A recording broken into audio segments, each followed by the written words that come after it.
Yon, good morning po mga kabro. Tiga din no ate bro. Villasis, Pangasinan, Rosie 150. Maingay. Ilang beses na daw pinagawan ni Bossing, nagpapalit na rin. Pinalitan na rin nila yung idle gear. Salpakan ng clutch housing dahil may tama daw nasan yung idle gear mo, boss. So, chinik ko yung mga pinalitan. Napakaganda pa naman tong mga napinalitan nila. Ang problema, nagpalit sila ng pyesa, hindi nawala yung nirereklamo ni kabro. Ganon pa rin. Nagpalit sila ng mga pyesa, ganon pa rin.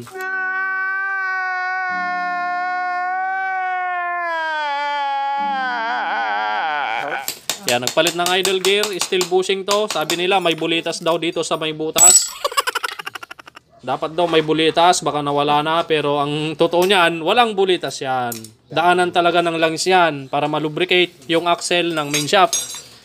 Alright. So ito, liliwanagin natin, walang bulitas yan mga kabro ha. O, saan nagsabing may bulitas to kabro? Walang bulitas to, tong bilog na to, okay? Yan. Ikaw yatang nagsabi. Sige. Ito naman, cambio axle, pinalitan din dahil pudpud na daw ito. Ito banda. Which is, wala namang kwan yan. Hindi naman yan yung nagsishift ng gear shift cam. Okay? Kung baga, ito lang siya oh. Yan, nandito lang sa ilalim siya. Yung nagsishift ng gear shift cam, ito mismo. Ito lang mismo. Ito ang nagpapaikot ng gear shift cam, hindi ito. Okay? Yan. Babalik daw natin yung original ni Bossing. Yan, natalsikan lang guys. Nagpalit din ng clutch lining. Hindi pa rin nawala yung karadakad ni Bossing, sabi niya. Yung karadakad ang nirereklamo niya dito. Karadakad issue. Yan. So, ang mga to, pinagpapalitan nila, babalik daw natin yung original. Which is goods pa naman to. Alright, paklasin muna ninyo yan. Dito naman spring kick issue, Bossing, motor ni Bossing from Maligaya. Paniki lang. Bossing, shout out. Poging-pogi si boss ha. Spring kick, Fernando Po Jr. Ito pala si Fernando Po Jr. Ayun o, spring kick. Spring kick lang ito mga kabro. At si Bossing, San Carlos, Pangasinan. Pandarin mo nga boss yung motor mo para makapakinggan ng buong madla. Yan po yung andar ng motor ni Bossing. Sige boss, trip mo. Ako, parang patayin mo na boss, parang magigiba na yung makina mo. Hi Bossing, ayan na po yung co-convert pa natin ng 175cc yung motor ni Bossing. Good morning. From Kamiling na kuya. Ay, Santeg na siya pala si Bossing. Co-convert natin sa 175cc yung TMX 125 Alpha niya. Pang-apat na overhaul, 1, 2, 3, 4. Nako, mapapalaban tayo. Sigurado yung alas 10 natin ngayong Sabadong ito. Yan, baba na muna natin tong mga to.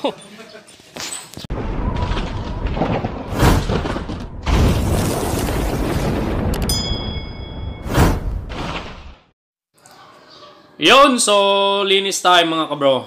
Yan si Brother Fern, naglilinis na ng overhauling from Villasis, Kaway-Kaway mga bossing. Yun, Villasis, San Carlos at Santa Ignacia Tarlac mga bro, ang mga customer natin ngayon. Ito yung TMX 125 Alpha is from Paniki lamang, spring kick issue.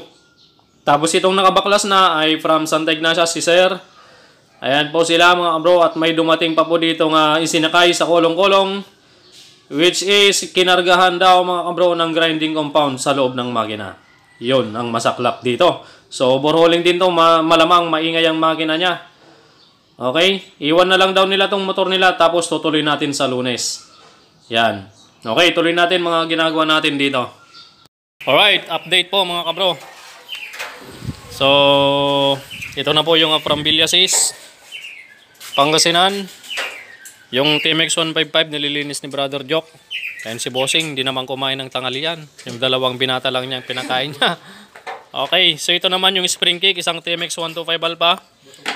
Bali, pangatlong overhaul to. TMX 125 Alpha spring kick. Binubuo na rin ni Brother Lito. At ito naman, TMX 125 Alpha din na i-convert natin sa 175cc.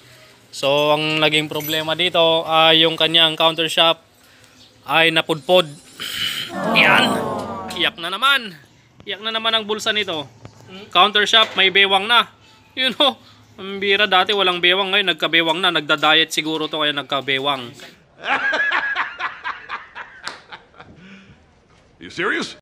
Yan, kaya sexy na siya ngayon. Yan, bumili na rin tayo ng counter shaft tsaka pilot bearing. Ayan, so umuwi na si Bossing. Iniwan na lang niya to kasi gusto niya makita kung ano pa yung dapat palitan sa loob ng makina. So i-convert natin sa 175cc. Papalitan natin ang sigunyal na buo. Dahil maingay na yung makina niya, tignan nyo tong mga bearing is nagsisilakasan na ang kanilang mga kalog. Ayan, papalitan na natin ng buong sigunyal, cylinder head, cylinder block, timing gear papalitan natin. Tapos panggilid set, nakapanggilid set na to ng 155 kaya lang segunda mano at may halinghing na rin kaya papalitan na rin natin yan. Tapos itong nadagdag na papalitan natin counter shaft na mas sexy, na may bewang, na counter shaft at pilot bearing. Yan, linis time na lang yan, tapos bubuin ko na yan. Alright, sa mga naiinis na yata, yung mga nagko-comment na hindi ko po nare-replyan, pasensya na kayo sa mga nagko-comment sa mga video natin. Minsan hindi ko na maharap mag-reply, hindi ko na mapansin yung mga comment nyo. Ang mga komento ng mga manonood ay hindi natin ma-replyan. Kaya kung gusto po ninyong ma-replyan ko kayo, direct PM nyo po ako sa Messenger. Yan, sa mismong page natin, Kabro Mechanic, sa Messenger para makita ko kagad at ma-replyan ko kayo. Okay. Ano, Brother Joby? Ay, nandun pala. Nagpapahangin. At may isang pang isang iniwan dito mga bro, badya. Malakas daw ang usok. Tapos, Alpha 125 na naman. Maingay daw ang makina, tapos ayaw nang umandar. Iniwan na lang po ito. Okay, update na lang po. Bali 5 overhaul ngayong araw ng Sabado. Papalaban si Brother Jeric dito, Brother Lito. At siyempre, yung na-recruit natin si Bong Revilla Jr., Fernando Romin Jr. Oh my God! Wow! Yan. Patapos na yung overall niyang Rossi 150. Alright. Update na lang po ulit mamaya. Sa mga gusto pong mag-comment, para siguradong ma-replyan ko po kayo, i-PM nyo po ako sa Messenger sa page natin sa Kabro Mechanic page. Yan. A few moments later. Okay, update mga bro. Tapos na yung dalawang overhaul. Yung Rossi 150 from Villasis at yung TMX 125 from Panikilang. Maligaya, Purok Maligaya, Paniki. Shoutout kay Kabro. Ayan o. Salamat, boss. Yan, at kay Kuya. Yan. Thank you, thank you, thank you. Yan, uuwi na po nila yung isang overhaul natin. Ito naman, malapit nang umuwi. Readjust na lang valve clearance, tapos na. At yung isang 155 ni Bossing, ina-uncle ni Brother Lito kanina, yun pala ay mas matanda pa siya. You serious? Ilang taon ka na, bro? 13. 13? Ang totoo. 41. 41 years old. Ina-uncle mo yung 35 years old. Ikaw talaga, bro. Yan. So, nasanay lang si Brother Lito na ina-uncle ang mga customer, mga bro. Pero yun pala, mas matanda pa pala siya sa ina-uncle niya. Uncle! Tapusin na rin natin yung motor ni Bossing 155. At yung convert natin ng 175, nililinis na ni Brother Joby Kianan. Dahil ang ganano siya, may naghihintay pang overhaul doon. Isa pang 125 Alpha. Ayan. Sa Lunes na ba yan? Oo, sige. Tapusin muna natin to. One eternity later. Okay, uwi na si boss from Villasis. Bigyan natin ng sticker. Thank you, boss. Iyon. Ingat, boss.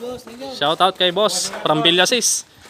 Ayan, wala na yung nirereklamo niyang maingay. Yung hindi matanggal-tanggal dun sa kanila na maingay na sinasabi niya.